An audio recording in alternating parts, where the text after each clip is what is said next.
Hi, everyone. Welcome back to Family in Focus, a radio show here on PHLV Radio that we put on every week, presented by the Asian Community Development Council.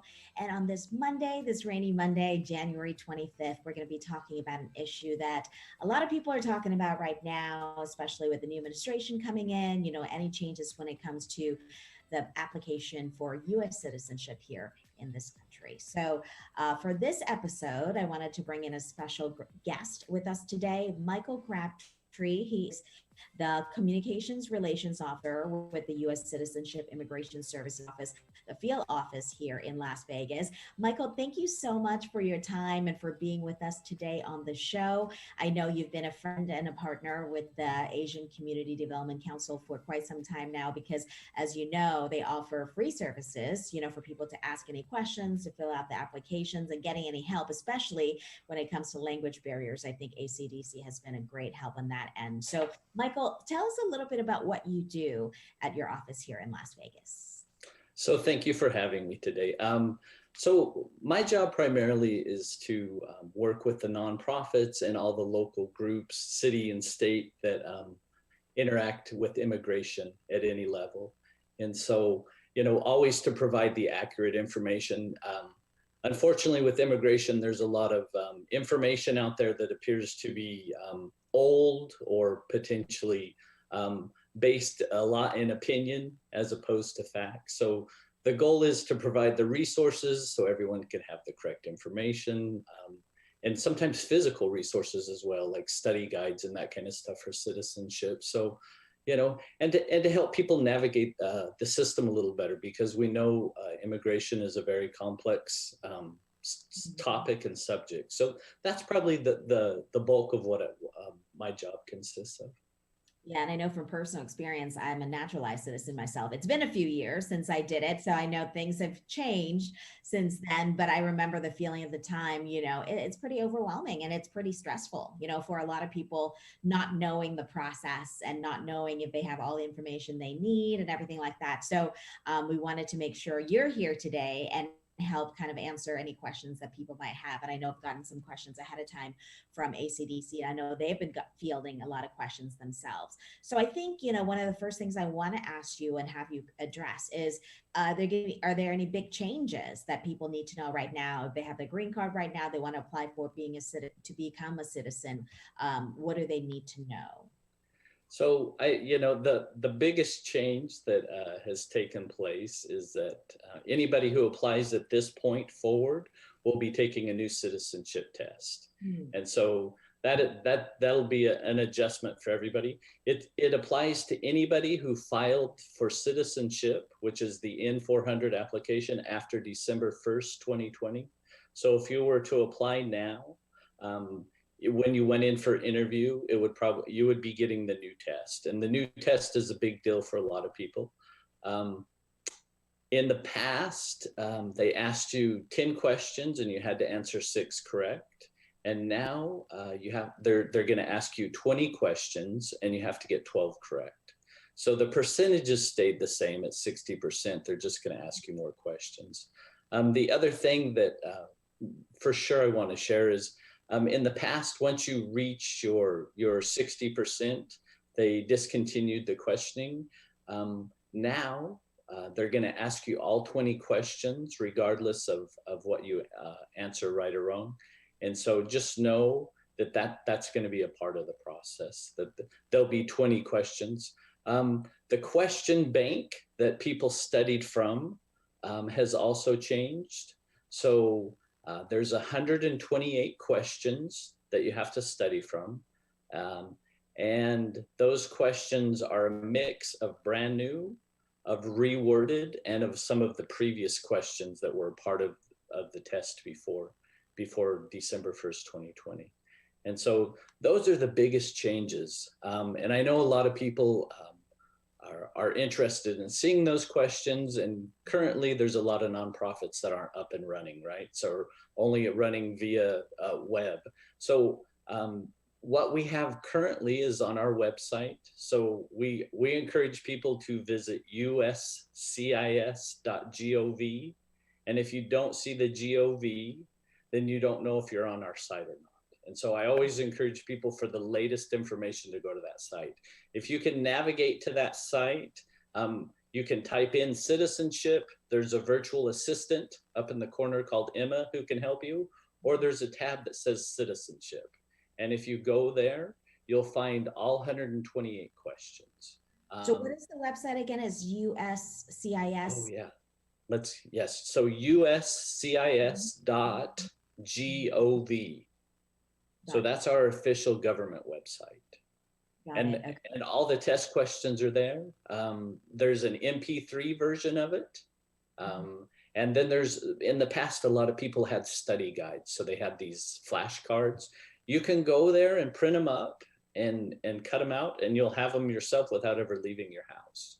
So that information is out there. We're hopeful if things were to adjust or change and people could do more in person, that we'll have that material available at that time as well.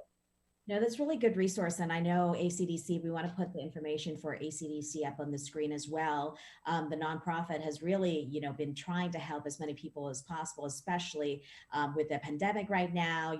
Appointments are very limited, but, they're asking people to call them at 702-461-8354.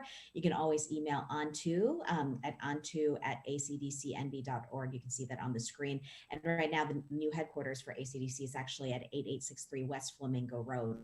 Appointments only, so don't walk in, but definitely use that information below. And also, of course, USCIS.gov, right? That's your website. Correct. Michael, yes. Your office. More information. And then talking about, resources, Michael, and I've been reading about this, that, a lot of nonprofits are coming up with resources in different languages, right? Because that's one of the things that's been kind of, a source of concern for a lot of these people, immigrants who are trying to get citizenship, is the language is the barrier. And is that kind of, that's helping them like through the process, is to have this kind of resources out there. Right. So in the past, we've had that information available in different languages. So as we're up and moving, currently we have it available in English and Spanish, and there's more languages to follow soon. And so as soon as that information is out there, I definitely will share it with ACDC, and then we can pass it on. A lot of people, unfortunately, have to take the test in English. There's only certain requirements that allow you the option of taking it in your native language. And typically those are based on your age and how long you've been a legal permanent resident. So that hasn't changed. For people who are 50 years old and have been a legal permanent resident, meaning they've had their green card for 20 years, or are 55 years old and been a legal permanent resident for 15 years, they can do the test in their native language. And the 65, so once you've reached 65 years old, and you've been a legal permanent resident for 20 years, then the test also, that part hasn't changed. Those individuals only have to study from a bank of 20 questions. Those 20 questions are new in comparison to the old test. So those resources are also all available on our website as well. So the newest version of the test to study the study resource is on your website as well. Correct. So what we give you is the study guide. Unfortunately, you have to study all 128 questions because you don't know which ones we're going to ask. So go ahead. No, I was just saying, I remember at the time I took it really seriously, obviously, and I studied so much. And then when they gave me my questions, like, oh, I got the easy ones, I think, but of course you always try to study, like overstudy to make sure, because you don't know what questions you're going to get. And I was looking through some of the new questions. I guess there's some new questions that are added now. And some of them I was like, oh, I don't know if I would know this if I were going to answer it today, So, right. For a lot of, even if you study this in school, some of the things you need to review, or else you can't remember if you were going to answer it next Correct. No, yeah, for sure. All our officers have to take the test, so they know. But you're correct. I highly suggest anybody that is concerned to reach out to nonprofits like ACDC and work with them in order to gain the skills. But just know you can also go and practice. For sure, the smoothest interviews are the people who are prepared, right? So you're always going to be nervous the day of a big interview like that. But if you're prepared, then you have comments like that. Oh, I must have got all the easy questions. So it's always good to hear that. Yes, but no, preparation is key. And I know that the folks at ACDC have done such a great job in terms of helping people, who don't speak English as the first language to really get more comfortable and help them study, which I think is really key. And I've gotten actually some questions from ACDC that I want to pose to you, aside from the test. One of the questions, they've been getting concerns from people about fingerprinting process, wait time and things like that. So I know with the pandemic going on right now, talk to me a little bit about delays in processing. What do people need to know in reminder process? Back to class. So Here's your reminder. Back to class. With fingerprints, that is a difficult question to answer because we have to follow all the state guidelines, we have to follow all the CDC guidelines, and it has really limited our capacity to catch up. And when things all started, originally the ASC where you go get your fingerprints was closed for about 90 days. And so they're still in the process of trying to catch up with that.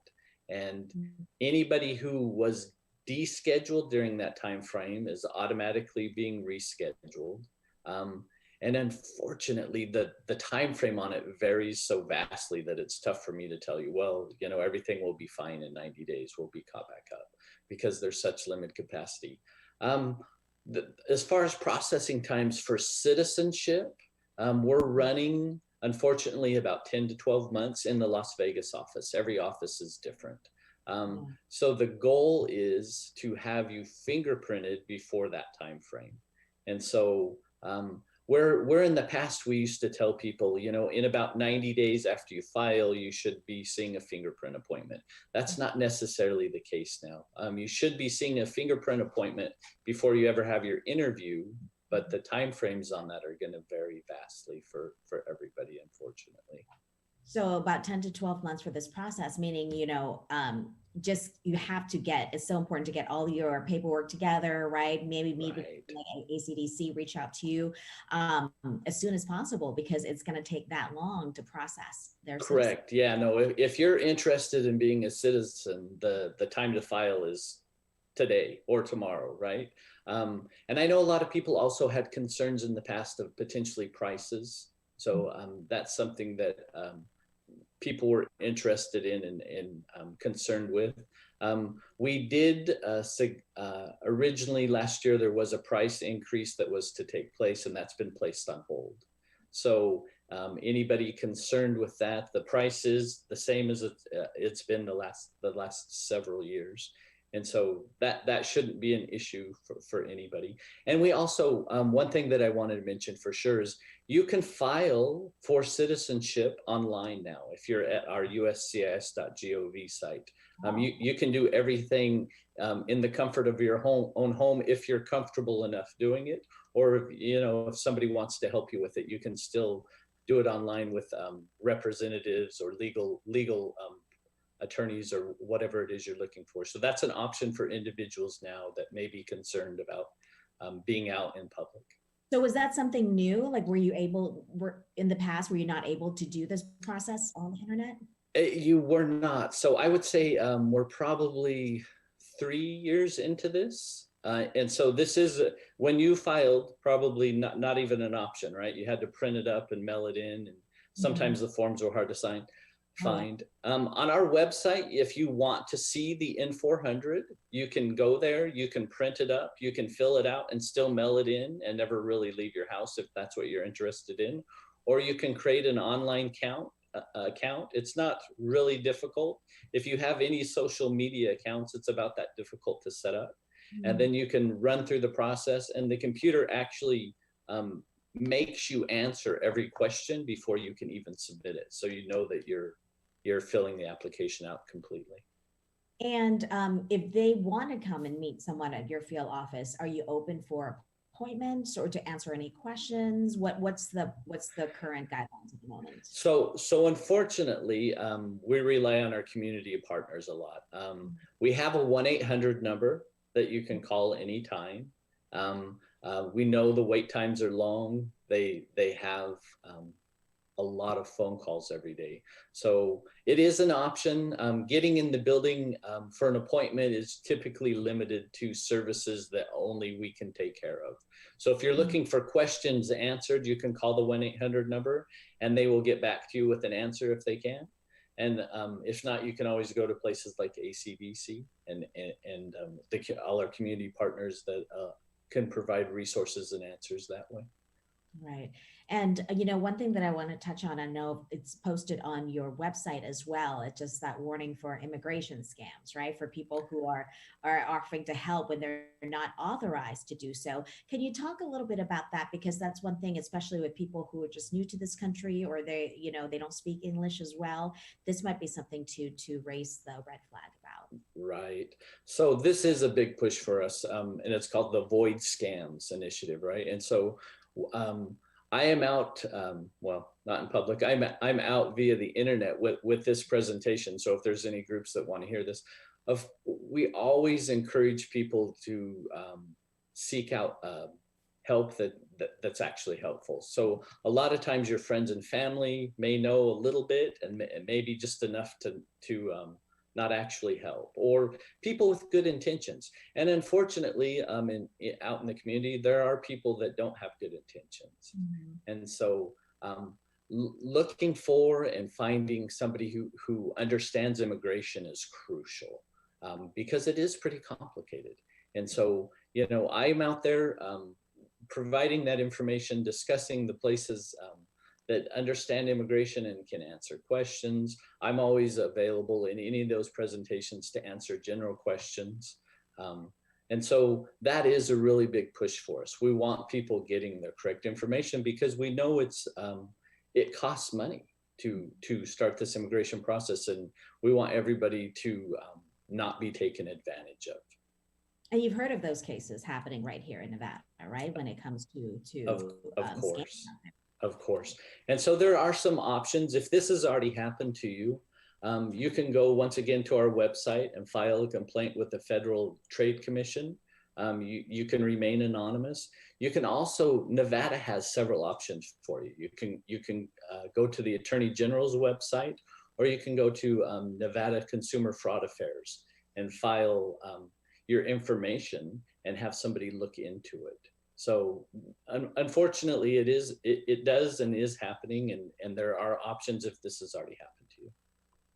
Yeah, if you're just joining here, and we're live on Facebook right now, both on ACDC and also for PHLV Radio, talking to Michael Crabtree, who is the Communications Relations Officer with the U.S. Citizenship and Immigration Services with their field office right here in Las Vegas. I know you told me there's only one field office, and I know, it's very limited, but their website, uscis.gov, have a lot of resources, right, for people to go into if they have any questions. And, we're urging people to watch this broadcast that we're having it live right here, but also, to keep sharing it. And that's why we're putting it on social media, is if you know anybody who need information, especially if they're hoping to file for citizenship anytime soon, to do it as soon as possible, because as Michael was telling us earlier, this is a long process. It could take up to a year, especially with the pandemic happening right now. So Michael, what's kind of your advice for people? I know you probably get questions all the time being in your position, especially here in Las Vegas. Anything kind of unique that people need to know if they're applying for citizenship here in the state of Nevada? Yeah, I feel like we try to keep it consistent across the board, no matter wherever you apply. So if you apply in Nevada and end up leaving, hopefully it's the exact same process for you wherever you're at. And you can call the 1-800 number and get your case transferred to your new address. That's also something for sure that I want to touch on real quick. If you move, please update us. Just letting the post office know doesn't help us, and the post office will not forward our mail. And so then they'll just return it back to us, and we won't have any idea where you moved on to. But yeah, I think in Nevada, the different communities, trying to find somebody who can reach out and help. I don't know that we've reached every community, letting them know that there are resources out there.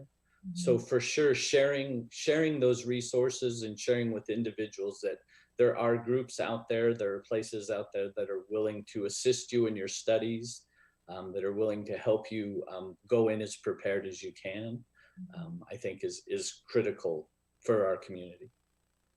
Yeah, and this affecting a lot of people, obviously, who are looking to become citizens. And as Michael was talking about earlier, one of the key things, a big change this year that people are going to be facing as a different, a revised update of the citizenship test, right? And Right. this is the test that they have to actually come in and do in person at the field office. Is that correct? Correct. So after you file all your applications, all your forms, and the process finally takes place, you will get scheduled one for a fingerprint interview, even though the timeframes may be different and vary, but also for an interview where you come in and we go through the application with you, all the applications, and you take the test in person. Everything's done electronically now, so that's new for individuals that have done it in the past. There's not a lot of paperwork involved. The reading and writing take place on a tablet, and so you're going to read and write a sentence there, and then they're going to ask you all the questions via the computer. So that's a change. And currently, we can only have 3 people in any office at any given time, and the interviewing officer is one of those 3. So we're limiting capacity. We're trying to keep everybody as safe as possible. This is something that I for sure want to share. If you're feeling sick, if you've been exposed to anybody who has it, please let us know and we can reschedule your interview. That just keeps everybody in the building safe, keeps you safe. Before you're allowed to enter the office, we will ask you a series of questions similar to what I was discussing, and they're currently taking temperatures. So if there's any issues, just you can call once again our 1-800 number and we can reschedule. And where is your field office again for people who are not familiar? So we are, the actual address is 5650 West Badura Avenue, and that is the 215 between Jones and Decatur. Okay, that's right. Yeah. And I know that's where the naturalization ceremonies are taking place as well, right? Where people. Right. So, right. In the past, our ceremonies took place at the courthouse. Now they're actually in our building. They're very small. You can't bring family members, unfortunately, and they're very short and to the point. The judge is on the screen. There's a quick oath. There's the certificates. You come in one door and you go out another door. And so unfortunately, friends and family will have to celebrate with you after the fact, but that's the best solution in these times that we could find. So yeah, and we've actually been talking to some of the ACDC clients who have gone through that process, and we saw them line up, go into the room, and came out. So it's pretty efficient what we saw. There's an appointment and do it, and then all the families are waiting outside. With flowers, balloons, and all that. Right. Celebrate. Right. So those ceremonies are still happening despite the pandemic. Correct. Yes. Everybody who was eligible for citizenship, even before November, was naturalized, and then now we're just keeping up timely because that became a backlog as well. So anybody that had interviewed before has already become a citizen. So, and it's still a fun ceremony. It's just not as big and as celebratory as it once was. Right. And we hope we'll go back to that soon, obviously. Right. And I know this, just very brief that we've been, getting to you to answer our questions, but these are just such important information.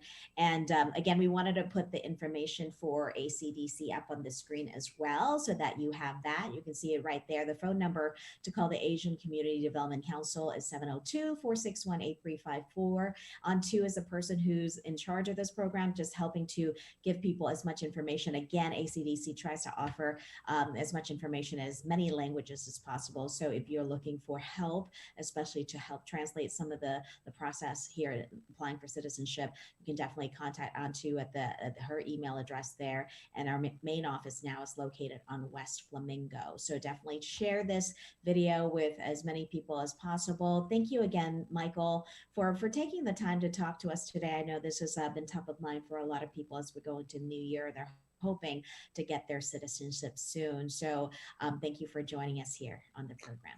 Thank you so much for having me. I hope everybody stays healthy and has a great 2021. Thank you, and you as well. And thank you so much for watching this episode of Family in Focus, and we'll see you again next week.